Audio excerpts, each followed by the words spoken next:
back to our Wednesday edition of News Geelong. All I want for Christmas is my two front teeth. An old adage that in today's community environment has changed with time and technology. But the Christmas traditions of gift giving and good festive food continues as Andrea Cozza talked with the people of Geelong. Nora, how's the Christmas shopping going? Oh, pretty good. It's very slow. You can just walk around for miles and miles, it seems. And I'm getting there. I'm all done. All done. Just going to get a couple of cards and I'm done. Fantastic. It's been going really well. I've been able to find the presents easily. It's been not very long, but we're just about to get something to eat and I've got 3 presents. I think I finished. Yeah, I think I've finished everything except the food. Pretty good. Good. Good, I've done everything. I have family just interstate, so I just send it all interstate and that's all gone and that's about it. Good, all done.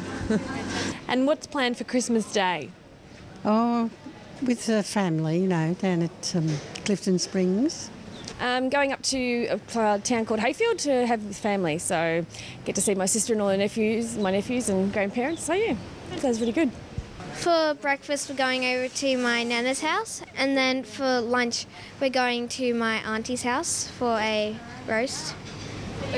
And for Christmas Day, they're all coming for me for breakfast, and then we give presents, and then they're going to their alternate grandparents. Okay. Yeah, I'm going round to my nan's house for breakfast, and then I'm going up into Melbourne to visit my other cousins.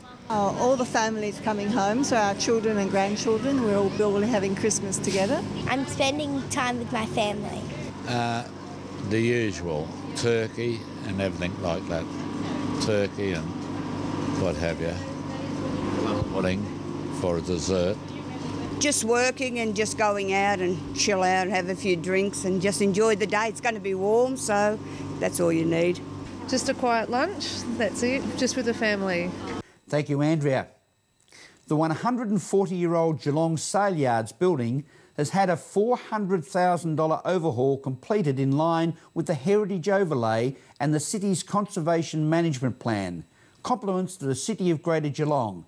Meryl Friend reports. We're here at the Geelong Sale Yards. They've been here for over 140 years and they've just had a $400,000 upgrade to bring it back to its former glory. It's a beautiful historic building and a major part of our history in Geelong. Indeed it is. After 130 years of service to the Geelong community, the old offices here at the Geelong Sale Yards were getting a bit old and in need of refurbishment, so we've gone ahead and pulled up every floorboard and had them repolished and refurbished, and then we've re-stumped the place, put it all back together, and I believe that in the walls there was seaweed, which is what they used to insulate the walls back in the 1800s. So they've where that's been able to be kept, it has been kept, but otherwise we've just updated it and put it back to how it should be. And of course this is governed by a heritage overlay, so we've been as true to the original buildings as we possibly can, and it's looking great after nearly $400,000 worth of work. I'm joined with the Gillett brothers. Fred, you're 92 and Bill, 88. Can you tell us a bit of your history in the sale yards? Well, I started off with Mr. George Morris in the Myer Street sale yards and selling pigs, and every month we'd have a dairy sale and every month we'd have a horse sale. See? And how old were you when you started? I was 16. And how many years did you continue on? Oh, well, right till about 2 years ago. Only 2 years ago, and you're 92. Yeah. That's a huge career. Yeah. Bill, were you part of it as well? No, I was working at the Phosphate Company at North Shore for 37 years. I was a foreman there for 32. Well, you need to go and enjoy the celebrations of the new refurbished sale yards then. Thanks for your time, gentlemen. It's a pleasure, love. Thank you. Pleasure.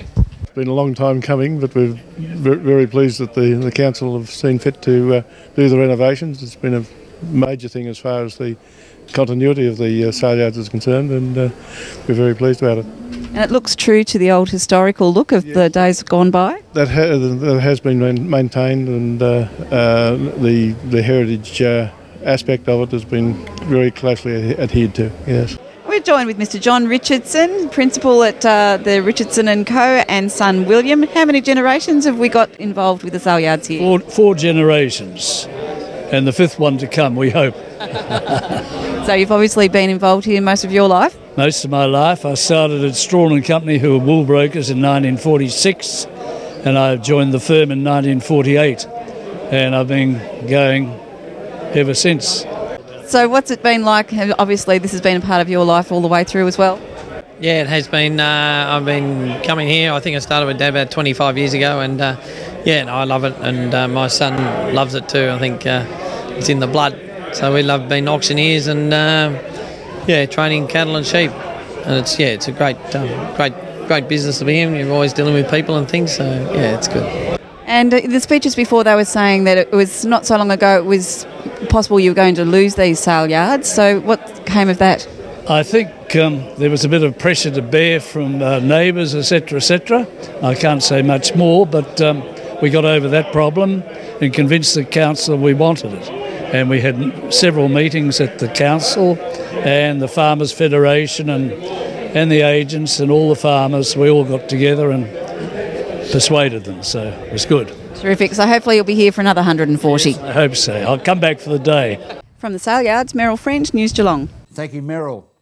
The Torquay Surf Life Saving Club was founded in 1945 and remains at the forefront of life-saving services at one of the busiest beaches in Victoria. A new state-of-the-art Lifesaver G rescue helicopter will be part of this summer's surf patrols, as Debbie Meaney reports. Surf Life Saving Victoria have been doing some intensive specialised training here at Torquay Surf Beach. I caught up with one of the volunteer lifeguards to tell me about just what's been involved. What they've been doing is they've just been undertaking some routine training, which happens at the start of every season. And this year we've actually got a new chopper on board, so they're training up some new crew people to assist us if need be. We need to do a rescue. And with the upcoming season, that's pretty vital? Yeah, it is. Look, in the past we've only had fixed-winged aircraft, which unfortunately we're unable to obviously put someone in the water if we need to. So with these two new choppers and the rescue people, we're able to not only find people, but we're able to assist them in the water. So that would be obviously a different technique for the volunteer lifeguards? Yeah, it is. All the guys who do it voluntary, so obviously they have to be quite good swimmers, but they also have to understand the dangers of jumping from a moving aircraft into the water. And these volunteers come from Moorabbin? They do, yeah. So one of the helicopters is based in Moorabbin and the other one's based in Geelong. However, the crew people are from all over the state. So we've got people from Waratah Bay, Woolamai, Apollo Bay and those sort of places, as well as Melbourne. Well, it's great to see you on the beach, and let's hope we have a safe season this year. Yeah, let's hope, and for all those people out there, remember, swim between the red and yellow flags. Thanks, Luke. Thank you. In Torquay, this is Debbie Meaney for News Geelong. Thank you, Debbie. This is News Geelong as we go to a break and return with sport and weather after this.